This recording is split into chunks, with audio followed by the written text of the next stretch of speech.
G'day, Ben from Duck Plain Chicken here with the second episode in this build series of the Meng 172nd Atreides Ornithopter from the movie Dune Part One. So I'm going to do some masking of some windows, and I want to talk about why I'm going to mask it the way I am. I should say the clear plastic they've provided for the windows is great. The clarity, through it is really nice. You can see there, it's very clear. Alright, there's a little bit of distortion, but not a huge amount. So, good quality, clear plastic here, which is good. However, the way they have set up the mounts for these is a bit rubbish. So they've got these little pegs here. Almost better if they didn't have those pegs on it at all and you had to use some crystal clear, micro crystal clear or white glue to set them in place. These things look horrible and they look out of scale. They don't look as though they belong. So what I'm going to do is I'm going to mask around that border, and so that the border will be painted in line with the rest of the craft.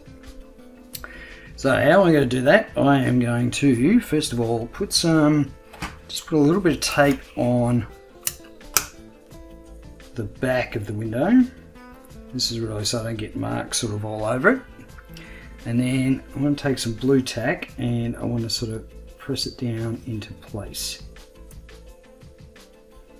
Okay.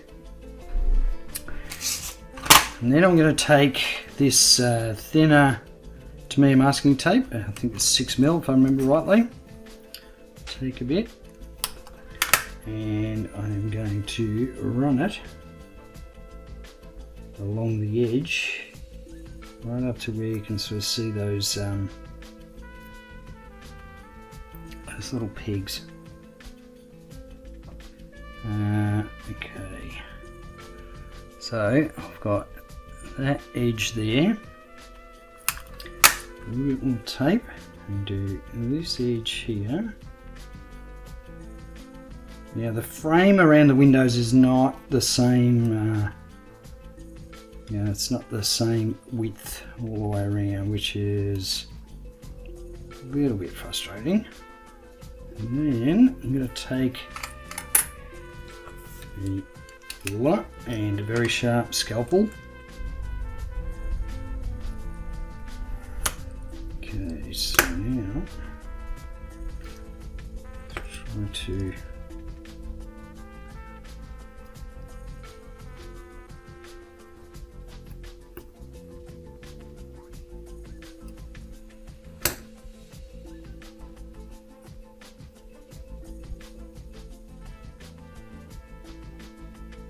Alright, so I've got that little edge there. Okay, I'm just going to take a cotton bud and just sort of try and give the back of this a bit of a clean, just because I'm conscious of the fact that I've had my fingers on it. It's going to be a bit harder to clean once it's in place. Okay, now I'm going to work out which bit does this go in. It goes on this side.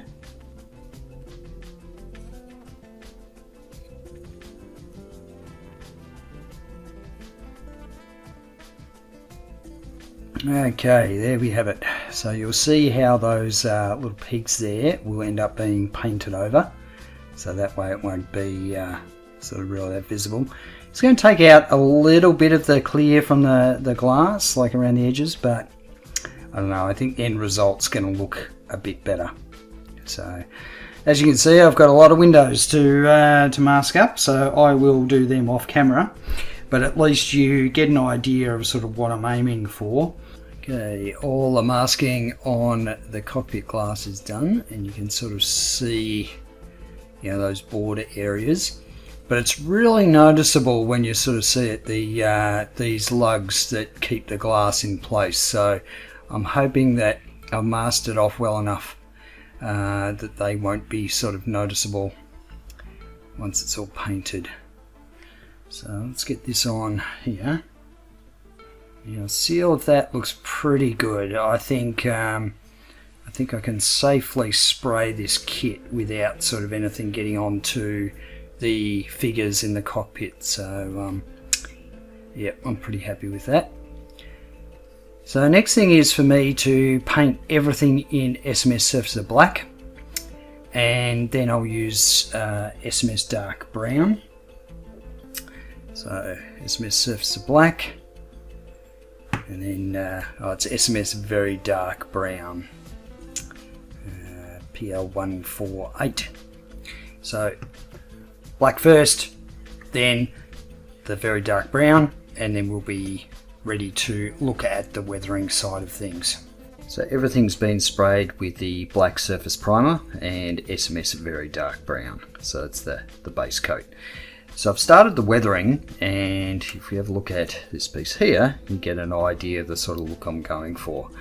Now if you look at this screenshot here, you can see that there's actually very little of this thing that's sort of got streaking grime or, you know, grease or anything like that. Like, it literally is just sandblasting. You know, it's covered in sand, and you can imagine the paint kind of, you know, just this build up of sort of sand wear and what have you.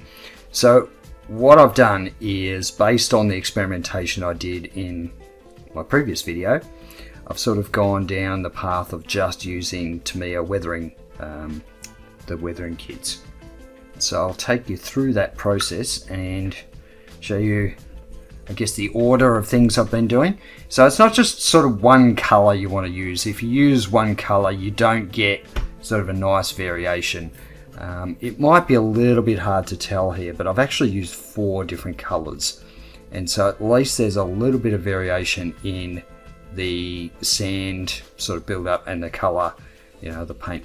And it's also, see how close I can get in, because it's weathering powders, it actually gives you that impression of dust as opposed to, you know, like a liquid substance that's been on it. So I'm using 2 sets, the Tamiya Weathering Master set A and H, from one end of the scale to the other. So I start with H, and I start with ivory first. So ivory is kind of my base coat, and I get a brush that basically I've cut the bristles off, so they're sort of very short. It's a softish brush, it doesn't have to be particularly, you know, tough or anything like that. If you watch my previous video, you know I sort of started out with cotton buds, but I think the brush is probably the better way to go. So I get a lot of this ivory powder, and if you're not aware of these products, they're like makeup. They, you know, they have these sort of tablets of dried weathering powder that you can sort of scrape off and then, you know, brush on. So. And the great thing about this process is you don't have to be tidy about it. So you literally just brush this stuff on, and you can be quite aggressive with it. You don't have to be sort of super careful. You want the pigment to sort of stick to the surface. So I haven't, you know, given this these parts a gloss coat, or I haven't even given them a matte coat. I'm sort of just doing it straight over the base coat. And I haven't sort of found any issues with that. So I'm really just sort of rubbing it in. The ivory, I guess, gives us that first level of weathering. And it doesn't really matter if you've got a little bit of powder build up in certain areas. It will naturally sort of fall into crevices and stuff, which makes sense, you know, in the sort of the environment the Ornithopter's in. You would expect sand to build up in crevices and areas where, you know, normally you might do a panel line instead.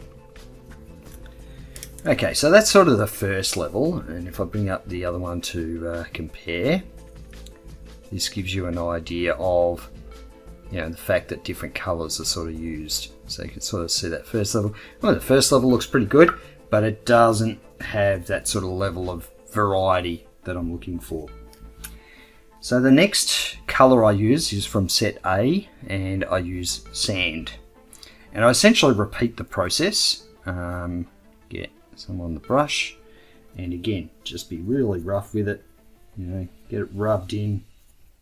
But there might be areas that I will, you know, I'll skip with this particular powder, just to give that variation. Now look, this is maybe not the most ideal way of painting this kit or weathering this kit.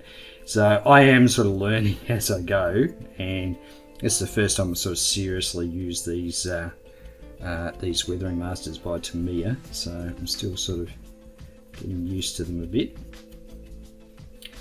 So I'd love to hear, I mean, I've seen other people do some builds of this kit where they've used different processes, things like weathering powders or even enamel weathering products that you spray on and then wipe off.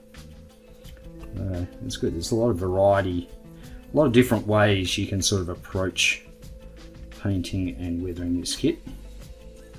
For me, I'm just sort of trying to emulate as close as I can what I saw in the film. And of course, taking stuff from film is always quite difficult as far as choosing colours and stuff, because the lighting will be different. There'll be post-processing that's done on the footage itself to maybe change the temperature of the colour. So it is a bit tricky in places. So, some parts of the film, these things look like they're almost sort of reddy brown, and then other times they look very sandy, sort of more of a tan.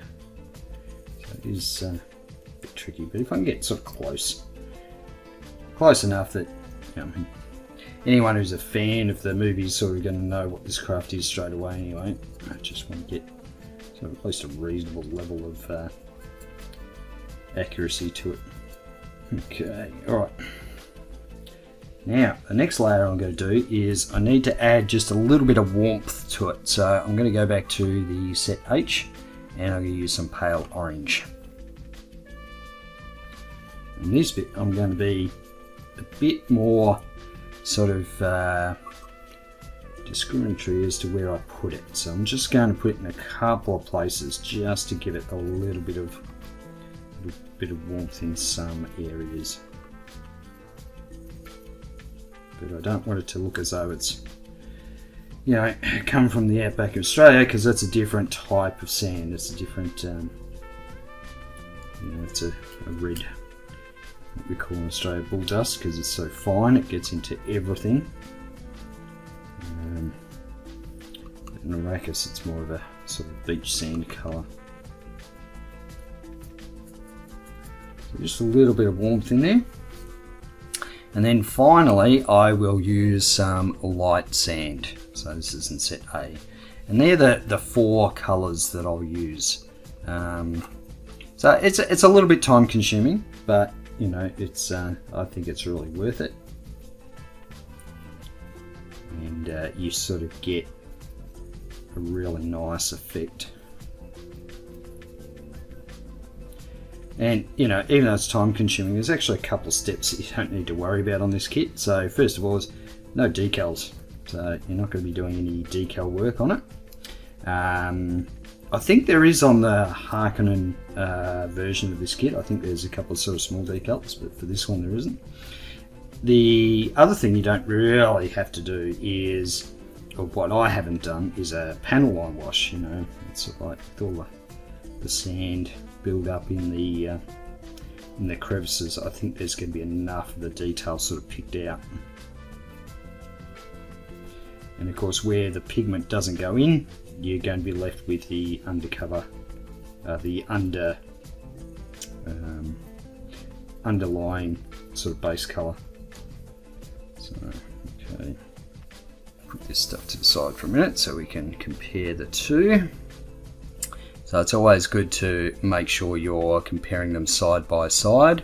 So I can see the one on the left that I was just working on, I probably need to go a bit lighter. I need to maybe put a bit more light sand on. So I do want to try and make it as consistent as possible. Just going to use the light sand on here. Yeah, that's better. That's better.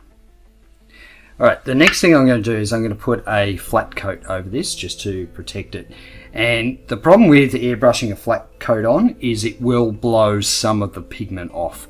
So what I'm going to do is I'll do one of these legs with the flat coat and one without, so you can sort of see the difference between the two. Okay, the one on the right has had the matte coat, and you can see that it has significantly reduced the effect of the weathering powders. So what I'm going to do is I'm going to go over it again, and of course the one on the left is the one that hasn't been sprayed yet. But what I'll do is I'll go over them again with weathering powders and just build up layers. So basically a bit of weathering powder, another flat coat, and eventually you do end up with, so you can see the one on the right here, I've done 2 lots of weathering and 2 flat coats on it, compared to the one on the left, which has only had 1 round of weathering and flat coat. So it does build up eventually. It's a little bit of a pain in the neck, you can't sort of do it all at once, but it's alright, it will come through in the end. So that's what I'm going to do for the rest of these pieces. Basically do the second round of weathering, give it another flat coat, and then I can show you, at least what one of the landing gear fully assembled and weathered looks like.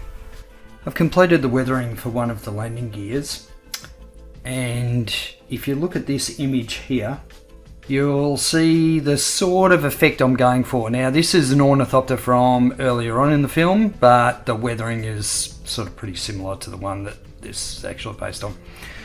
So I've got, I reckon a reasonable sort of variation of dust build up on this thing. You can sort of see there's a little bit of build up there, and of course I've given everything a matte coat. Now one thing to be mindful of when you're airbrushing a matte varnish over these bits with the weathering powders, you need to go light on, you don't want to blast it. I tend to use sort of, it's like 8-9 psi, and I actually spray from a fair way back, so the matte varnish the matte coat tends to sort of fall onto the piece. It doesn't matter if you get sort of some, an uneven finish on your matte coat, because it sort of just adds to the weathering. Before I assemble this so we can have a look at it, a couple of things just to compare it to a piece that hasn't been weathered yet. You can sort of see the difference there. Okay, so they are obviously worlds apart. Okay, so let's put this thing together to see how good it looks. Okay, yeah, I'm pretty happy with that. You can sort of see some variation across the weathering. It looks good at beaten up. I've kind of finished both of the landing gear, but when I looked at it and then went back to the screenshots, I felt as though it was a bit too yellow. So if you sort of look at this, the nature of the sort of the sand and the light sand, it's more of a sort of yellowy look, whereas throughout the movie it sort of appears a little bit warmer than that. So what I've done is, if I show you the one here, you'll notice that there's sort of that temperature difference. Not so much in the weathering or anything like that, but I've just got a little bit more brown in there, so it's just a little bit warmer. I've still retained all that sort of weathering detail in there, but I just thought it was starting to look, a bit too sort of yellowy. So what I've done, I'll leave it sort of like this, you can sort of really see the difference there, the tonality. So what I've done is I've taken some SMS dark brown and literally about 5% of this with their premium thinner. So I've mixed it up into sort of a glaze. So this is incredibly thin, and it means you've got a lot of control over how much you want to sort of add to the surface. So yeah, that's what I've sort of gone down the path of. There's probably a few areas here where I've gone a bit too heavy on it, but looking at sort of the screenshots, you can sort of see that in a lot of the scenes in the film, it does come across as sort of a more warmer colour. And I think the problem is the underlying brown coat that I had just isn't coming through enough after I've sort of done the weathering. So I've just had to sort of warm it up a little bit. I think the overall effect will be a lot more pleasing once it's done. So yeah, that's sort of the path I'm going to go down. So yeah, about 5% dark brown and 95% thinner. Really, really light. And I'm also spraying from quite a distance, so I can sort of get a lot of control over how much I want to put in there. So my weathering process is evolving, and it's very much, trial and error. And there's been a couple of times where I've had to sort of start from scratch, paint over the top of what I've done.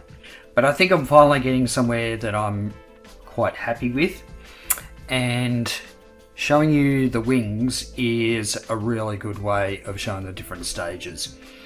So first of all, here's the base coat, where it's been black primer and then very dark brown SMS over the top. So that's sort of my base coat. This is the weathering using the Tamiya Weathering Master sets, and I'll take you through that process in a minute. And then this one is where I've put a matte coat over it, and you can see it's sort of knocked it back a bit. But I sort of thought this was kind of my end goal, but when I looked at the reference photos, I wanted to make it a little bit warmer. It's a bit hard to pick up on the camera, but it's actually coming up like a little bit sort of yellow-green, and there's a shot in the film that I really like where the lights, it's obviously sunrise or something like that, and the lighting's a bit warmer, and I actually prefer that look. So what I've settled on is this, and I'm actually really happy with the way that's coming out. That's sort of like really layered weathering, lots of sort of I guess abrasion of the wings, paint chipping off, that sort of thing. And so this, I think, is the final finish that I'm actually going to go with over the rest of the craft. I'm reasonably happy with the landing gear. I may sort of go back and follow this process a little bit more in places, but I'm generally happy with the landing gear, so I don't think I'll be making any changes to that. But doing the wings, where it's a big flat sort of space, you can really see what the weathering looks like, so I can use this when I'm doing the fuselage. Okay, the first step to the weathering process I've settled on is starting with the Tamiya Weathering Master Set H, and I'm going to start with Ivory, the middle one here. And I've sort of tried different techniques for applying this stuff. You would have seen me when I was doing the landing gear. I used this brush, and this brush is completely had it. It's actually to the point where it doesn't sort of reach into crevices and stuff the way I want it to, so I've stopped using that. And also just the sheer volume of material you have to put down on the wings. There's 8 of these wings, so there's quite a bit of weathering you have to do. So what I've landed on is just wrapping a bit of paper towel around my finger and using that to apply it. Of course, I've got paper towel down because this stuff is really messy. And you might be wondering, why am I not just using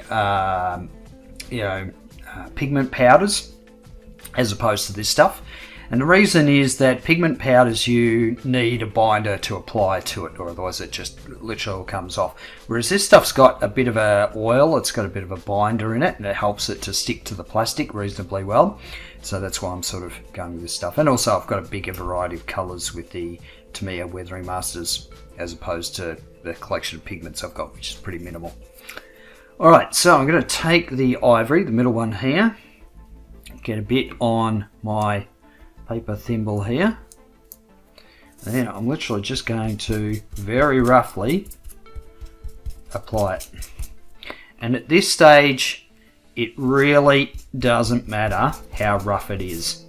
I'll take you through the whole process. So like I said, it's been a whole lot of trial and error, but I think I've sort of got it to a point where I'm balancing the amount of time it takes to weather this stuff with the final look that I'm after. Because you could get right into the minutiae of, you know, weathering this thing to weather each panel on the wing and, you know, doing it all individually and stuff. And if that's the way you want to go, then you know, good luck to you. I'm not I haven't got that sort of patience. So, no, there we go.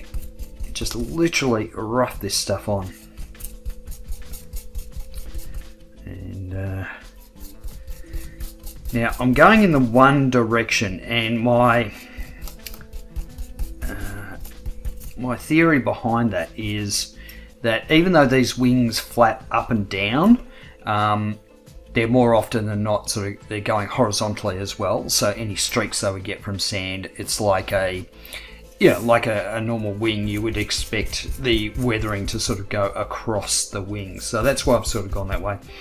And if you look at this shot here, you can see that, you know, there's a little bit of an indication of weathering going in that direction. Okay, so I've got that on. And now for these little areas in here, I will use something like a cotton bud, or you can use a brush, but you need something to get sort of right in the crevices. Okay, so that's the first coat, I guess, if you like. Now, weathering's all about layers. You can't really kind of cheat weathering by just sort of putting one level down and calling it done. Weathering in the natural world doesn't happen like that. It happens over time, and it happens due to different things happening to the surface. So in the case of these wings, I would assume it would be the abrasiveness of the sand blowing against the wings. Over time, that degrades the surface of the wings, whether it's a painted surface or a metallic surface. But because that happens over time, you know, if you imagine in a heavy storm, it's going to do a lot more damage than just sort of if the weather's a bit calmer and it's just dust that's sort of naturally kicked up. So it sort of happens over time. There's layers of weathering, and I tend to find, in my view anyway, that yeah, you can't just sort of apply one product and then that will do all the weathering for you. Certainly not at this scale anyway. Okay, I'm going to take a clean bit of paper. This time I'm going to use set A, and I'm going to start with the light sand. So, again, get some on the paper and just get it onto that surface. It doesn't matter how rough it is, it's just get it down, streak it in the same direction, you know, make it a little bit random as to where it sort of sits.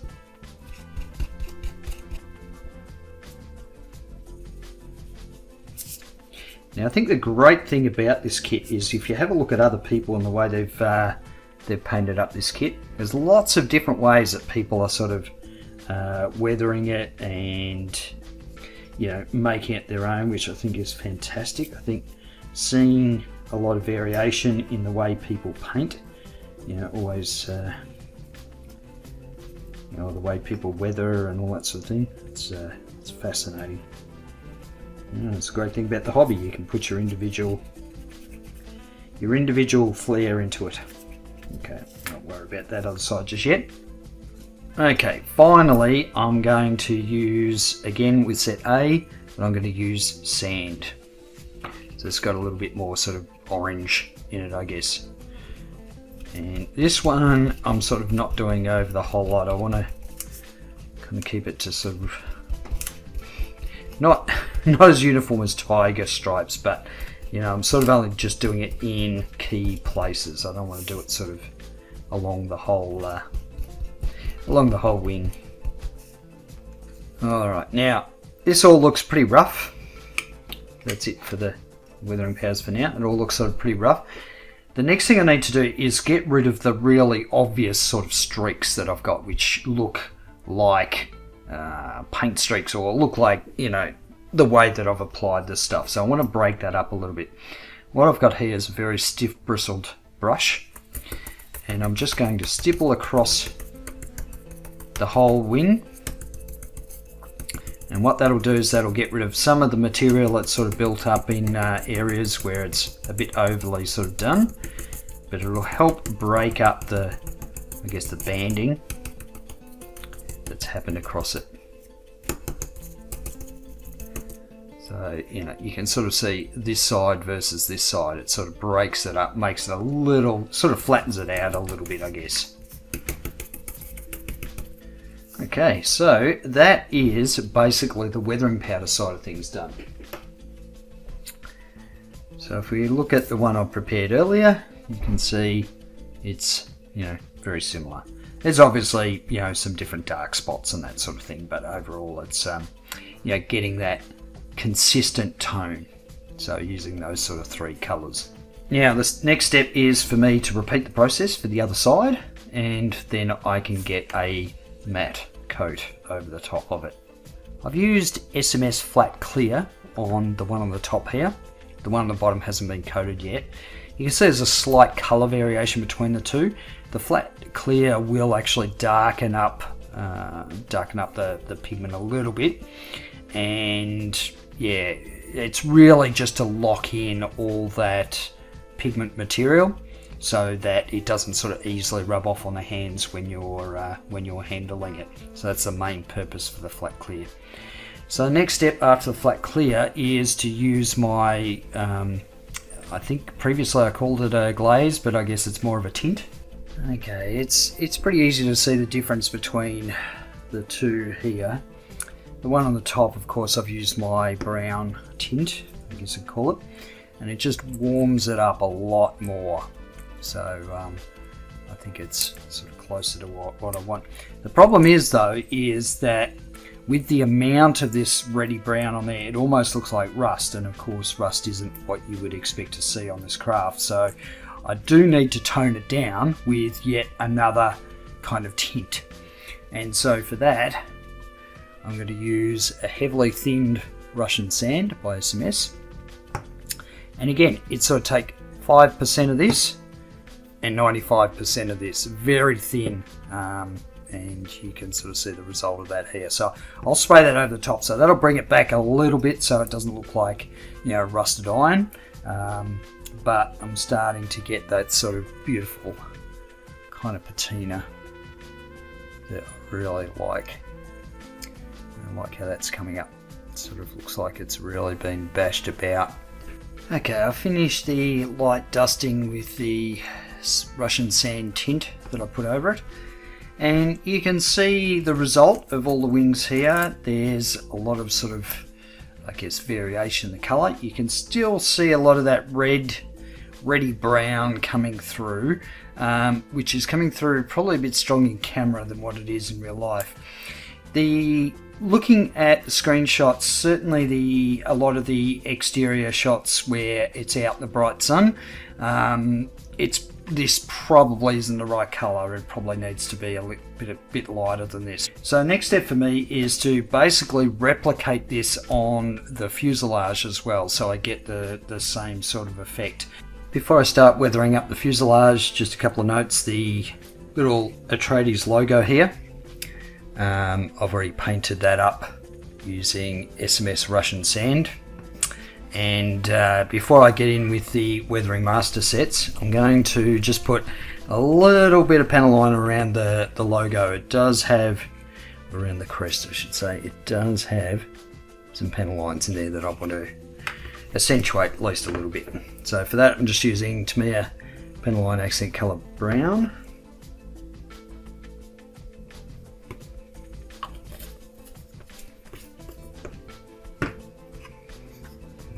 Okay, so you can see that. I'll let that dry for a while before I go over it with a cotton bud and some enamel thinner, and that way I can clean that up, and I've got a nice clean lines on that logo before I weather it all up. Okay, time to start the weathering of the fuselage, and again, like everything else, I'm going to use the sort of same colours from the Tamiya Weathering Master sets. So I'm going to start with set H and start with ivory. Now I'm going to go back to using my really busted brush for this to sort of dab the powder on. So make sure if you're doing it this way that you get an old brush that's not that important. So I'll get some of the weathering powder on here and literally just sort of rubbing it on. I'm not too fussed where it sort of goes at the moment because I can sort of rub it back if I need to, so it's not super obvious. I want to get a good sort of covering to start off with, and so you can sort of see the difference there. Now that's very light, of course, but and it's just the one colour, but you get the idea. Alright, so I'll go ahead and do the rest of the fuselage just with this colour, and then come back and we'll go through the next colours in the process. Alright, so the first round is done using the ivory, and now I'm going to move to set A and light sand, which if you look at it, it's definitely the one I'm using the most in this project. This was a brand new kit, and getting through the light sand. So I'm just repeating the process here, literally just dabbing it on sort of in fairly random spots. And I think for this lighter sand I'm going to kind of focus on the inside of panels, so I get a little bit of sort of darker tones around the edges, just based on sort of the photo reference. Of course, it's going to be far from perfect, and I think I'm probably going to fail at replicating the exact look. But if I can get something that looks reasonably convincing, I'll be happy with that. Okay, so you can sort of see the difference between this area here. You've got a little bit more yellow than here that sort of looks more, warm white. So it is sort of building up those layers. Alright, on to the third colour, and I have completely screwed this brush. That's completely had it, so won't be using that anymore. So I've sort of taken another one that I've cut down the bristles, and yeah, so may rest in peace, brush. Alright, on to using sand. So get some more brush here, and again just sort of rubbing it in, trying to get the bulk of it sort of in the middle of the panels. But you can see this helps to add a little bit more warmth to the colour I've got in there. So I'm going more for the colour I'm after. And you can see how rough I am with it. I'm sort of just, this is not a exercise in precision, which is a nice change from a lot of the sort of model painting I do. It's all very much about precision masking, that sort of thing. This kit thankfully gives you a bit more freedom with the sort of painting and weathering techniques you want to use without worrying about masking off particular areas. Alright, I'll go ahead and finish the rest of it, and then I'll put a matte coat over it. So I'll come back and show you what it looks like after it's had a matte coat applied. Alright, the flat coat is down, and I'm pretty happy with the results. It really looks like a sort of sandblasted surface. Of course, some of the colour has been knocked back, and I've got some little bits of white on there. I think they've come from the matte coat, but that's alright, that'll get covered up. So yeah, I actually don't think I needed to do another layer. I think it's gone on heavy enough that basically what I need to do now is go to more of a sort of warmer tone like I have for the wings, and so I think I'll probably leave the weathering powder. I don't think I need any more on it. I've done the same thing for the gun as well, so that's all sort of weathered up and matte coated. And so the next stage is to basically put down the overlay colours like I've done on the wings here. So what I'll be doing is, as I'm spraying this stuff, I'll be referring back to the wings that I've painted, just so that I get some sort of consistency there. But yeah, it's really just a very light sort of dusting. Okay, we are getting to the end of it now. You can see how that sort of come up. Doing the light tint over the top has really sort of knocked back that weathering, made it a lot more kind of to scale, I guess. It is probably a little bit warmer than I would like, but it's reasonably consistent with the wings. So now I want to do, on the last things on these lights or guns or whatever they are, just put a little bit on the barrels here, or the fronts. I was thinking about sort of painting on some silver, but I reckon that'd be too much. So what I'm going to do is I'm going to try and use one of these, which is this is a graphite pencil. So no wood surround, it's all graphite, and it's a 2B. So I'm going to just try and draw a little bit of this on. It's going to be pretty subtle, but I don't really want to sort of go down the path of doing just straight silver, because I think that'll be too much. So you can sort of see there's a bit of a, there's sort of something going on, but it's not sort of overly obvious. It would have been different if, of course, I'd lit them up with LEDs, but that wasn't to be. And there we go. And you can kind of catch it in the sun because it's graphite. It'll have a bit of shine to it. So, actually, I think that's going to work pretty well. Alright. Fingers crossed the masking went alright.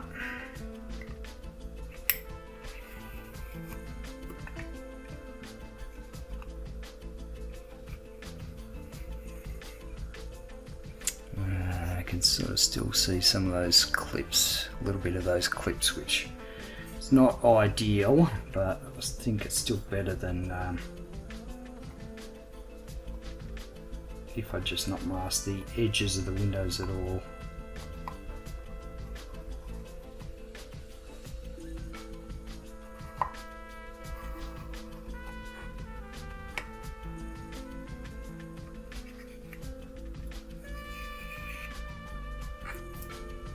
Alright, the masking is not perfect. You can still see some of those clips around the edges, which I'm really not happy about, but it is what it is. The other thing is I've got some schmutz on the inside, so I'm going to have to clean that off, take the cockpit glass off. Now, in the movie, it's actually tinted. It's a very sort of soft tint, and I was thinking about potentially tinting the glass, but I thought it was going to be really hard to replicate what's in the film. The other thing that I'm sort of tossing up whether to do is whether I put some weathering on the glass. In the film, it's pretty obvious that the glass has obviously been scratched up, and it sort of makes sense. So I might put a little bit of weathering powder sort of on the windows. I need to take this off and give it a clean. I'll do that off camera, I think. Okay, I've cleaned up the inside of the glass and put the canopy back on. The next thing I'll do is I'm going to try and weather up the glass just a little bit. So what I'm doing is I'm sort of taking the dregs of the weathering powder I've got here and just brushing it on. And I don't want it to be too heavy, because obviously I still want to be able to see in the glass. So you can sort of see there's enough of sort of a bit of a grime over the windows, but it's not really stopping you from seeing inside. Now, of course, I'm not going to be able to put a coat over the top of the glass, like a matte coat to seal it in or anything, because that'll obviously mess up the clarity of the glass, so I don't really want to do that. Just noticed this one bit of glass I didn't unmask.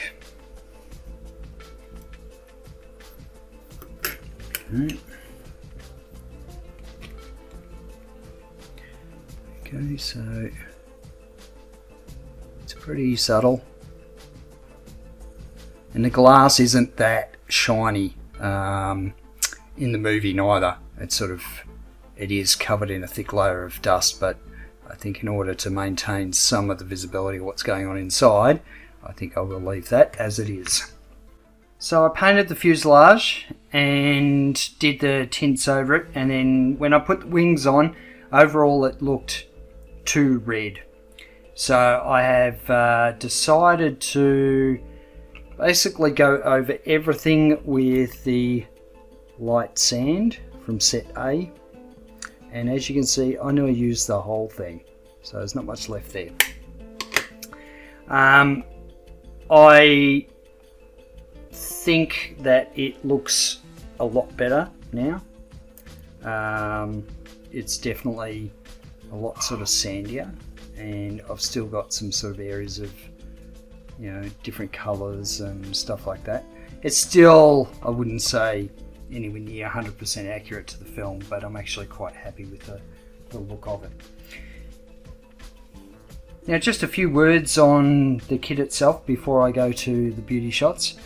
Firstly, it's an incredibly well engineered kit. Everything fits really well.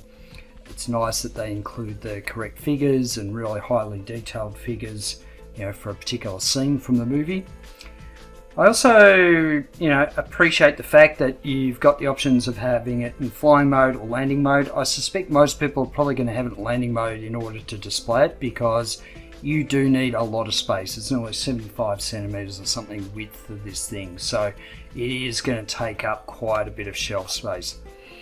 I'm not sure about the Harkonnen one. I expect that one might be even a little bit bigger, but you know, I really enjoyed this build. The other great thing about it is that it's a really good exercise in sort of weathering. You know, weathering not just with sort of rust and that sort of stuff. This is sort of very specific. It's all about being sort of sandblasted and, you know, look as though it's been through a few sandstorms. So I'm pretty happy with this build. So on to the beauty shots, and until the next build series, I'll catch you later.